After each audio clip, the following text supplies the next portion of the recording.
Cricket టోర్నీతో ప్రతిభావంతులు వెలుగులోకి వస్తున్నారని విశాఖ నగర పోలీస్ కమిషనర్ శంకబ్రత బాగ్చి అన్నారు.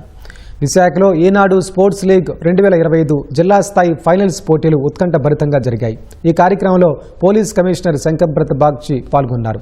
పురుషుల జూనియర్ సీనియర్ మ్యాచ్ క్రీడాకారులు చివరి ఓవర్ వరకు హోరాహోరీగా తలపట్టం క్రీడాభిమానులను కట్టిపడేసింది.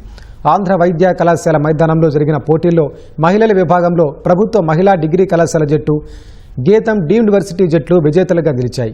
గెలిచిన జట్లకు బహుమతులు అందజేశారు. విమెన్ క్రికెటర్స్, మేల్ క్రికెటర్స్ చాలా ఉత్సాహంగా ఈ లీగ్ లో పాల్గొన్నారని చూసాము. కొన్ని మ్యాచెస్ లో హోరాహోరీ పోటీ కూడా జరిగింది.